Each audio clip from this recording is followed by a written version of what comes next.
ఓం నమ శివాయ. ఎవరైనా కొత్తగా నా వీడియోస్ చూస్తున్నట్టయితే నా ఛానల్ని అయితే సబ్స్క్రైబ్ చేసుకోండి. మీకు ఈ వీడియో నచ్చితే లైక్ చేయండి. మీరు లైక్ చేయడం వల్ల ఈ వీడియో అనేది ఇంకా 10 మందికి అయితే షేర్ అవుతుందండి. మనం ఈరోజు మహాశివరాత్రి అయితే మనకైతేనా మార్చి 8వ తేదీ శుక్రవారం అయితే వస్తుందండి. ఆ మహాశివరాత్రి రోజు ఆ దేవదేవుణ్ణి ఎలా మనం పూజ చేసుకోవాలి అని చెప్పేసి ఇప్పుడు మనం తెలుసుకుందాము. మహాశివరాత్రి అనేది భారతదేశంలోని వివిధ ప్రాంతాల్లో వివిధ ఆచారాలు మరియు సాంప్రదాయాలతో జరుపుకుంటారు. ప్రస్తుత పూజా విధిలో ఉదయాన్నే శివాలయాన్ని సందర్శించడం కూడా ఉంటుంది. ఆలయంలో సాధారణంగా పూజా కార్యక్రమాల కోసం కాకుండా దర్శనం కోసం సాయంత్రం మాత్రమే తెరుస్తుంది. కాబట్టి ప్రజలు మధ్యాహ్నం ముందు శివలింగ పూజను పూర్తి చేస్తారు.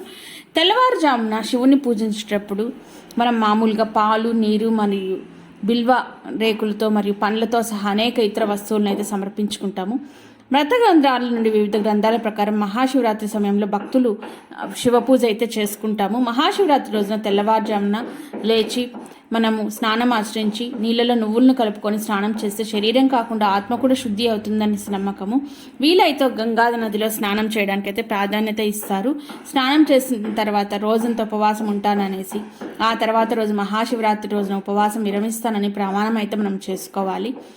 మహాశివరాత్రి ఉపవాసం చాలా కఠినమైంది మరియు భక్తులు ఉపవాస సమయంలో ఏ రూపంలోనూ ఆహారం తీసుకోకుండా ఉండాలి. సాధారణ సందర్భంలో ప్రజలు అయితే పండ్లు, పాలు తీసుకోవచ్చు, కానీ పూజ యొక్క కఠినమైన రూపంలో ప్రజలు రోజంతా కూడా నీరైతే త్రాగకుండా ఉంటే మంచిది.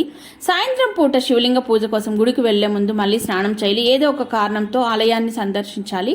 ఇంట్లోని మట్టిని శివలింగ రూపంలో తీర్చిదిద్ది దానికి నెయ్యి పూసి మనం పూజ చేసుకోవచ్చు.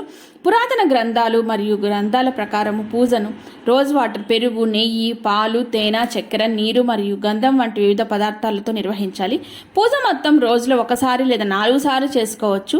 4 సార్లు పూజలు చేసేవారు మొదట ప్రహార సమయంలో నీటితో అభిషేకం, 2వ ప్రహారాన్ని పెరుగు అభిషేకం, 3వ ప్రహారాన్ని నెయ్యి అభిషేకం మరియు 4వది తేనె అభిషేకంతో చేయాలి. అభిషేక కర్మలు చేసిన తర్వాత శివలింగాన్ని బిల్వ పత్రాల మాలతో అలంకరించాలి.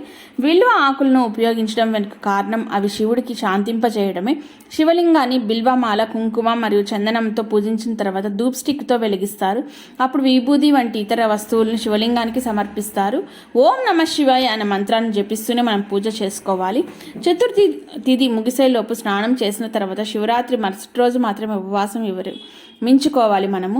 మరియు ఆ విధంగా వ్రతం యొక్క చాలా ప్రయోజనం అయితే శివుని అనుగ్రహం అయితే మనకు తప్పకుండా లభిస్తుంది. ఉపవాసంలో ఉన్నప్పుడు శరీరం లోపల జీర్ణం కాని ఆహారం యొక్క జాడ లేదని నిర్ధారించుకోవడానికి మహాశివరాత్రికి ముందు రోజుకు ఒక్కసారి మాత్రమే భోజనం చెయ్యాలి అని చెప్పేసి మన పండితులు అయితే చెబుతున్నారు. మహాశివరాత్రి రోజున ఎందుకు మనం ఉపవాసం చేయాలి అంటే, ఉపవాసం అంటే ఉపా ప్లస్ ఆవాసం అంటే శివనామస్మరణతో శివుడికి దగ్గరగా ఉండడము.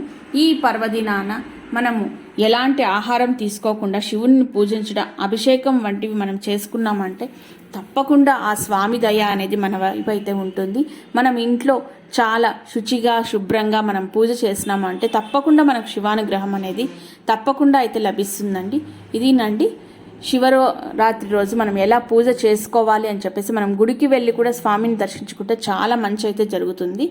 ఈ వీడియోస్ మీకు నచ్చితే లైక్ చేయండి, షేర్ చేయండి, నా ఛానల్ సబ్స్క్రైబ్ చేసుకోండి.